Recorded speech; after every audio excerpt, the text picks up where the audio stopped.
good morning or good afternoon, whenever it is you are joining me for this little message time. I'm Reverend Rich, proud and excited pastor here at Bellevue First United Methodist Church in the sanctuary, so the sound is a little boomy. Sorry about that. I'll see if I can work to improve the tech a little bit so the sound is better, but I'm standing in front of one of the really awesome stained glass. We have a big stained glass wall, and then in the tippy top of the sanctuary, there's this gorgeous piece of modern stained glass that I'll try to show you.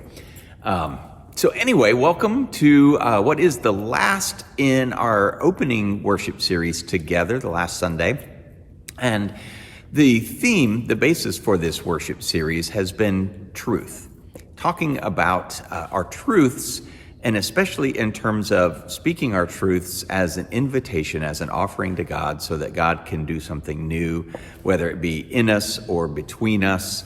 And I believe it. This is one of the things that I've come to greatly believe as a pastor, and I've seen this in action many times where we feel like we're at dead end. A dead end, we feel like we're at loggerheads and nothing new can happen. And then when we are brave enough and faithful enough and crazy enough sometimes to speak our truth, then something new happens.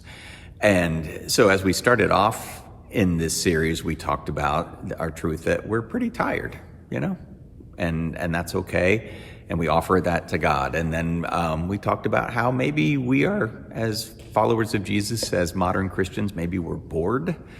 But we shouldn't be, because our faith story, the story of Jesus and all that is anything but boring if we look at it with new eyes. And then and last week we talked about the truth that we are hopeful and that's good, but we need to hope not just in ourselves, even though we're capable of great things, but hope that God is at work even in places that we can't see, that God hasn't given up on us yet. And I think that's a truth that we need to remember, that to hope in that specific way. And today we're talking about the truth that we are divided as a people, as a country, as a denomination. And I think that is an obvious truth. You just have to, read church newsletters or look at church websites in the Methodist Church. We're very divided. But we are also divided in our communities. We are divided nationally, profoundly, maybe in ways that we haven't been divided since the Civil War. And I know that it can feel like this is new or unprecedented. And I want to debunk that, because the truth is that yes, we are divided. And the truth is that yes, we have always been divided. And it's not a good thing, but it is nothing new. If you look at human history, our history is of a people divided. That we have never had a period where people got along. Right? I mean, there have been conflicts and world wars and skirmishes and just battles and all of that since people have been people. And I think it goes way back. My background is in anthropology, so that's one of the lenses that I see all of this through, people and faith and all of that. And I would argue, we are still very much cave people in modern trappings, that we are still extraordinarily wired as ancients, and yet we live with all of these modern things in a modern way, but we may not be completely prepared to handle them. So here's an example. Now that I am 52, as of a few days ago, I struggle with keeping my belly in good shape in terms of flatness. I don't have a six-pack anymore. I have a small beer keg, even though it's not from beer, it's from sweets. It's really hard, and many of you struggle with this, when you hit a certain age, that your metabolism slows down, and it's much easier to add to your girth than to subtract from it. And we do all sorts of things. I mean, there's whole industries designed around getting us skinny again. And yet our bodies are actually doing what our ancient bodies needed them to do to survive. Because back in the day, way back in cave people days, whether that's 2,000 years ago or 2 million years ago, back in our ancient past, if you couldn't hold on to calories in the form of fat in your butt, in your belly, in your thighs, or whatever, then you probably didn't make it through the winter. You didn't make it through those periods where you couldn't find food or you couldn't successfully hunt food. And so these darn bellies of ours that are so difficult for us to get rid of because we want to look good in our bathing suits and in our clothes and things are actually remnants of a different time in human history where people who could hold on to calories and have fat survived. So these are remnants of our successful ancestors. So it's kind of ironic that we're like, we must get rid of it because once upon a time, it kept us alive. So we're still extraordinarily wired as ancients, biologically and chemically and all of that. And that plays out in lots of ways, like in our bodies and things like that. But it also plays out in how we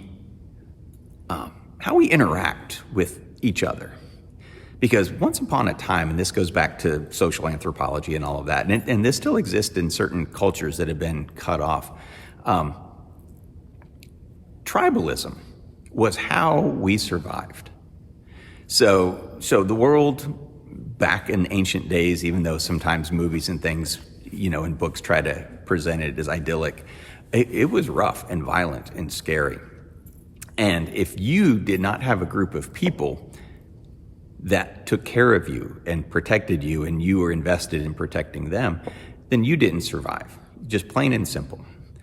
And so you had to know who your people were and be invested in your people because they took care of you and you took care of them. And you also had to be really vigilant and know who your people, who were not your people. So you had to have a good radar to see somebody and go, oh, that's not my person. They're wearing their hair differently. Their decorations are differently. Their appearance is different. Because back in the day, that might be a threat. And so tribalism was a survival tactic. Know who your people are. Be afraid of the other.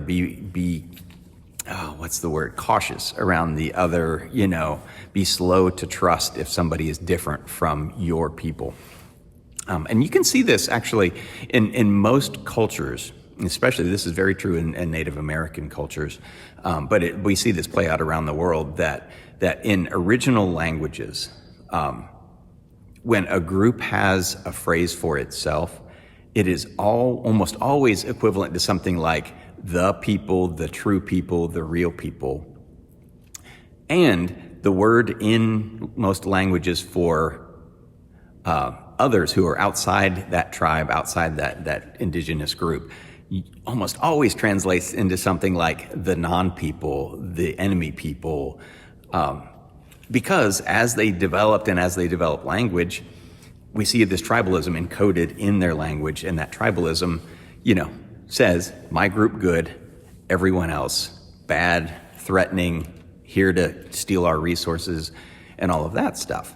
And you can see this play out really clearly in the Bible.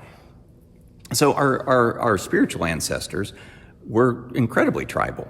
I mean, look at the record of the Old Testament. It is very much a story of tribes, right? I mean, we talk about the 12 tribes of Israel. And you can see this behavior of us, our tribes, our people, are good, are right, are favored, and everyone else is bad, is scary. And if you read the biblical record, there's some truth to that they were warring and it was easy for smaller tribes to get wiped off the map because the outsiders were threatening. And one of the, that's part of our sacred story is us as humans being tribal playing out. And so one of the amazing things of the Bible, and especially the Jesus story, even though we see this start in the Old Testament, was a challenging, a breakdown, a deconstruction of our tribalism. I mean, one of the amazing things about Jesus was that he came from an extraordinarily tribal environment. And yet he embodies a different way of being, and he lives out a different way of being where he interacted with people that he shouldn't interact with. I mean, the thing about tribalism is it's not just tribes, but it's also socioeconomic status, it's cultural status. Women belong in this group, and sick people belong in this group, and this caste of people belongs here.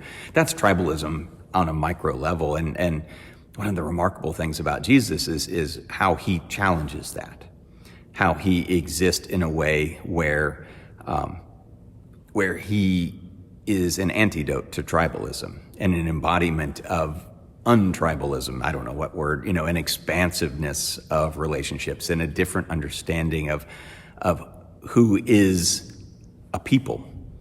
And that's one of the I think salvific things about Jesus, is that if we take his way seriously, it challenges us and asks us to look at people differently. Now, we might say, I'm not tribal, I'm a modern human being, but our tribalism gets played out in all sorts of really interesting ways, sometimes tragic, sometimes hilarious. So I've spent most of my time out west in Oregon. So I am, and this might make people angry here in Seattle, but I am kind of a Portland Timbers fan, professional soccer team. I'm not anti-Seattle by any stretch, but that is just kind of my team for right now. There's an intense rivalry between the Portland Timbers and the Seattle Sounders, and they like to hate each other.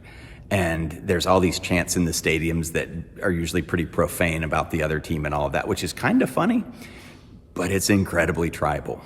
Think about college football. I come from Georgia. I mean, the Southeast, college football is incredibly tribal, and people get in fistfights and relationships break up and families break up over a college football team. And you have that out here. Huskies don't like Cougars, Cougars don't like Huskies.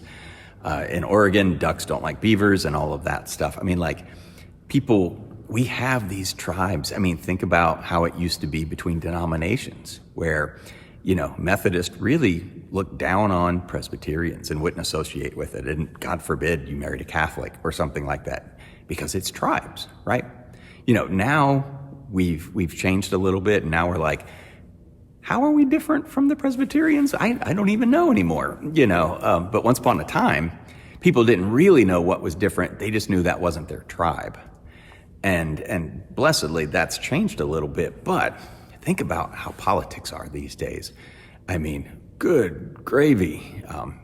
If there's tribalism run amok, it's going crazy right now. Think about the Democrats and Republicans and Trumpians and all of that stuff, where people are just completely entrenched in their tribe to the point where they can't even begin to question whether or not the beliefs, the actions, the policies of their group are good for more than themselves. Or the culture of that particular tribe might be, screw everyone else. It's about us. And forget it, if it's bad for you, it's good for us. Tribalism in our political sphere is killing us as a people. It's absolutely killing us. And so today, I think our truth is, yes, we're divided. Absolutely. And yes, we have always been divided. It's not a good thing. I'm smiling because I smile a lot, not because I'm celebrating that. But it does normalize it a bit, and there's kind of a comfort in being like, oh yeah, this is what people do. We are kind of broken. That's the whole biblical story, right? Is people start off good, but we do some dumb stuff. We get tribal, we get violent. That's our story, and we're still doing it. But the truth is that I think there is a way out of it, at least a step in the right direction. And this will be no shocker, but I believe it's the Jesus way. I believe as we deepen in our faith life, as we pray, as we study, as we come together, it helps us to look at people through a different lens and to recognize, and I think this is maybe the key point of it, to recognize our tribalism, that we are still hardwired for it. And and to be able to look at somebody that is profoundly different in appearance or political beliefs or religious beliefs or something, and to be able to still look at them and say, that person is absolutely and unequivocally a blessed child of God with holy worth and value. If we can begin to do that, and this is to Republicans, this is to Democrats, this is to Sounders fans and Timbers fans, this is to me and this to you, is that if we can look at those that our brains try to tell us are different races, different gender expressions, if we can look at them and say, blessed child of God, gorgeous, amazing, and how do I want to say this? That we are all of one tribe, or there is just no tribe. There's just us, a big messy pot of people. The more we can do that, the more we can wear that lens, at least there's hope, right? At least it's a step in the right direction towards maybe how God created us to be.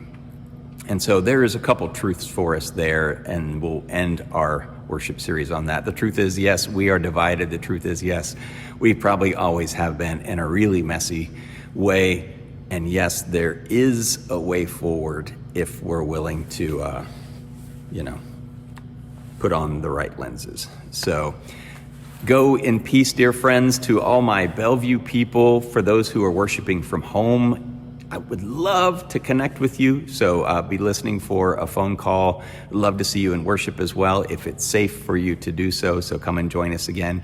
But one of the beautiful things is we are recognizing that whether it's in person or digitally, that we are all one people, and that is a good thing. So may God bless you with peace and joy. May the things in your life that need to crumble, may they crumble like a sandcastle when the waves come in.